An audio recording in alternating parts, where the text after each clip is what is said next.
qu'en est-il quand un ancien partenaire amoureux tente d'inverser les rôles en disant avoir peur de son ex pour manipuler l'entourage ou en tout cas créer une certaine confusion par rapport à ce qui s'est produit? Si la violence conjugale t'interpelle d'une façon ou d'une autre, je te conseille de t'abonner à une de mes pages. Mon nom c'est Maria, je suis psychologue et on va essayer de mettre un petit peu de lumière par rapport à ce sujet qui arrive malheureusement trop souvent. On va parler de victimisation inversée quand on fait référence à ce genre de situation-là. Puis je pense que c'est très important de sensibiliser par rapport à ce que c'est le contrôle coercitif et quelles sont les méthodes qui vont être utilisées pour pouvoir venir discréditer les victimes, les manipuler l'opinion aussi de l'entourage pour pouvoir venir reprendre un statut de pouvoir sur sa victime.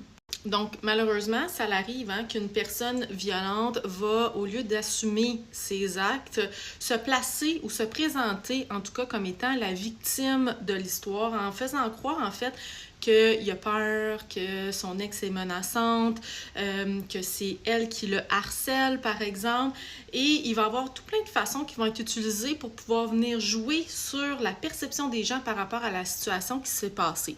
Donc, tout d'abord, ce qu'on va voir, c'est vraiment nier les faits, donc nier ce qui s'est passé, venir sortir aussi des éléments hors contexte pour pouvoir venir dépeindre la personne, l'ex, comme étant une personne qui est manipulatrice, violente, harcelante, alors que souvent les propos ou les situations sont sortis complètement hors de leur contexte. On peut parler aussi d'attaquer la crédibilité de la victime, aller sortir aussi des éléments que cette personne-là connaît très bien par rapport à la victime. Donc, si on a été 5 ans, 10 ans, 15 ans, même si on a été quelques mois avec ce partenaire-là, il y a eu des confidences, on a parlé de choses, on a parlé de nos vulnérabilités, de nos peurs, de qui on est. Et souvent, les partenaires violents vont venir utiliser, en fait, ces éléments-là qui étaient à la base des confidences pour pouvoir venir teinter la perception que l'entourage pourrait avoir de la victime. Donc là, ce qui va arriver, c'est que ça va venir vraiment créer un climat de doute. Les gens ne sauront plus de quel côté se mettre. Ils vont se dire, peut-être en fait qu'elle fait partie du problème, peut-être qu'en fait ça se peut aussi que ce soit lui la victime, et ça peut même, je parle de l'entourage, mais ça pourrait aussi être avec les intervenants pour justement venir dépeindre cette victime-là comme étant celle qui est l'instigatrice des comportements de violence dans la relation. Donc, ça peut venir avoir des répercussions extrêmement graves chez cette victime-là qui essaie de s'en sortir et qui, à ce moment-là, se fait traiter de folle ou se fait traiter de personne instable ou de personne violente. Ça va créer un grand sentiment d'injustice et de confusion par rapport à ce qui se passe. Et là, souvent, ce qu'on va observer, c'est que les victimes vont essayer plus fort de démontrer que ce ne sont pas elles, mais bien le partenaire qui est l'agresseur. Et là, ça peut avoir une perception comme si, justement, on essaie de se défendre ou comme si on est trop anxieuse ou comme si on est trop intense. Donc, c'est comme si souvent, les victimes vont avoir l'impression un peu de se retrouver dans une situation où elles ne peuvent être gagnantes d'aucune façon. Donc, on va donner un exemple, OK? Par exemple, une victime qui va dire à son agresseur « Lâche-moi, je suis plus capable, j'en peux plus, lâche-moi, t'es un ci, t'es un ça. » OK? Et là, ce commentaire-là pourrait être très bien utilisé pour démontrer « Regarde comment elle est avec moi, elle m'insulte, me traite de nom, me sacre après. » Alors qu'il n'a pas montré que ça fait peut-être 3 jours qu'il lui envoie des messages aux 15 minutes, qu'il l'appelle sans arrêt et qui la dénigre et la critique, lui sacre aussi après, la traite de nom. Mais ça, il ne le montrera pas. Il va montrer juste la partie qui lui convient, en fait. Et c'est ça qui est la méthode de manipulation, c'est qu'on ne présente pas la situation dans son ensemble. Donc, ça ne permet pas aux gens d'avoir une opinion juste de la situation parce qu'on présente uniquement une pointe de tarte de ce qui s'est passé et on choisit soigneusement la pointe qu'on va présenter pour venir teinter l'opinion de l'entourage ou des intervenants. Ou par exemple, appuyer sur le bouton constamment de la victime jusqu'à temps qu'elle réagisse par de la colère et là de dire, vous voyez, elle est violente, je me sens menacée, c'est ce que je vous disais, je suis pas en sécurité. Alors que c'est un peu le monde à l'envers, c'est comme si on provoque quelque chose, on veut provoquer ça, une fois qu'on l'a, on va se mettre en posture de victime en disant que on a peur puis qu'on craint pour notre sécurité, alors que, par exemple, l'agresseur a eu des accusations de voies de fait ou peu importe au niveau criminel. Donc, ça va vraiment venir créer une espèce de brouillard, de confusion pour l'entourage, pour les intervenants, mais beaucoup, beaucoup pour la victime.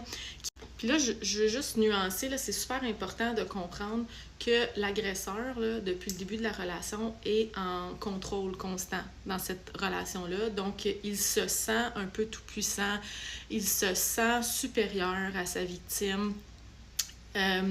Tandis que la victime, elle, se sent complètement ébranlée, vulnérable. Donc, c'est sûr qu'elle a l'air moins stable de l'extérieur, mais ce qui la rend moins stable, c'est vraiment le contexte dans lequel elle se trouve. Parce que si elle était sortie du contexte, fort probablement qu'il y aurait une très grande sécurité qui pourrait s'installer à ce moment-là.